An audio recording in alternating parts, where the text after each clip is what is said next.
Islamic Research Center. نحمده ونصلي ونسلم على رسوله الكريم أشهد أن لا إله إلا الله وحده لا شريك له وأشهد أن محمدا عبده ورسوله صلی اللہ علیہ وسلم اما بعد.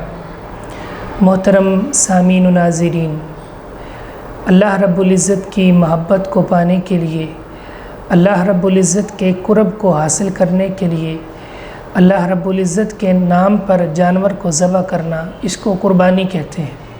یہ عبادت ہے اور اللہ رب العزت کو یہ بہت زیادہ پسند ہے کہ اللہ رب العزت کے نام پر جانور کو ذبح کیا جائے. اس لیے اللہ رب العزت نے رسول پاک صلی اللہ علیہ وسلم کو حکم دیا، فصل لربک وانحر.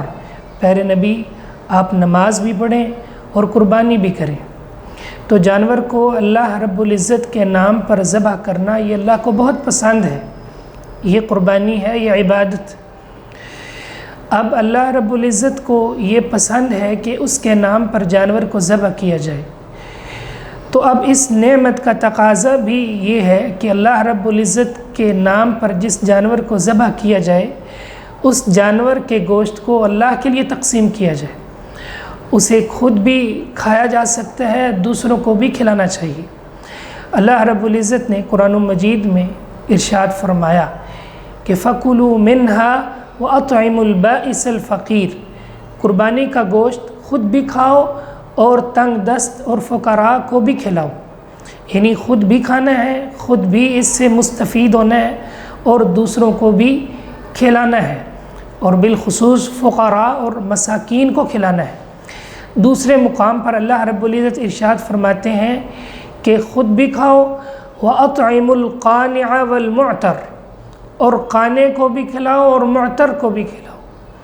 قانے کس کو کہتے ہیں؟ قانے کا معنی ہے خوددار، محتاج. ایسا انسان جو خوددار ہو لیکن اس کو ضرورت ہو، محتاج ہو، لیکن اس کی خودداری اس کو سوال کرنے سے روکتی ہو، اس کو مانگنے سے روکتی ہو. ایسے خوددار کو بھی قربانی کا گوشت دو، کھلاؤ اسے. اسی طرح جو معتر، جو سوالی ہے، اس کو بھی کھلاؤ.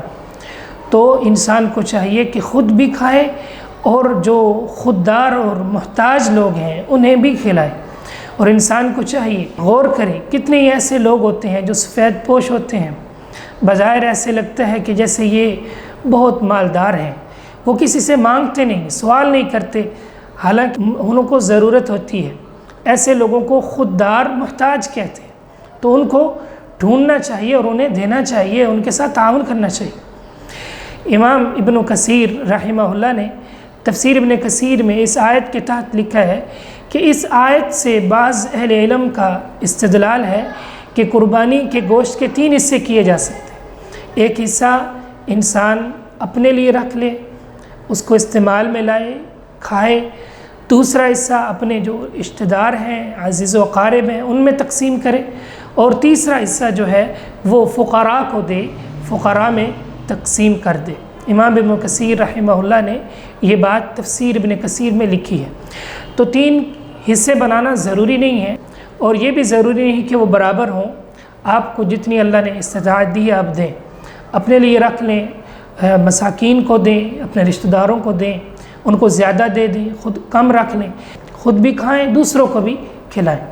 اسی طرح غیر مسلم کو بھی گوشت دیا جا سکتا ہے. کوئی عیسائی ہے یا کوئی یہودی ہے، کوئی ایسا شخص جو مسلمان نہیں ہے، تو اس کو اسلام کے قریب لانے کے لیے اس کو بھی گوشت دے دیا جا سکتا ہے. اسی طرح پہلے جو ترجیح ہے وہ مسلمان فقراء ہونے چاہیے. مسلمان جو غریب لوگ ہیں وہ ترجیح ہونی چاہیے، ان کو دیا جائے.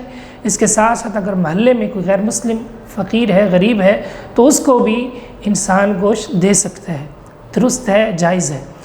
اور اسی طرح انسان اپنا حصہ جو ہے اسے ذخیرہ بھی کر سکتا ہے، اسے فریزر بھی کر سکتا ہے. رسول اللہ صلی اللہ علیہ وسلم نے شروع میں منع کیا تھا.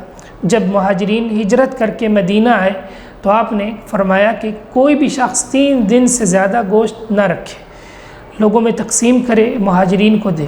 جب اگلا سال آیا تو اللہ رب العزت نے مہاجرین کو فراوانی عطا کی، تو آپ نے فرمایا کہ ہاں اب اجازت ہے، تم کھا بھی سکتے ہو، وَادَّخِرُوا، اور تم ذخیرہ بھی کر سکتے ہو، تو ذخیرہ بھی کیا جا سکتا ہے، اور فقراء کو دینا چاہیے، مساکین کو دینا چاہیے۔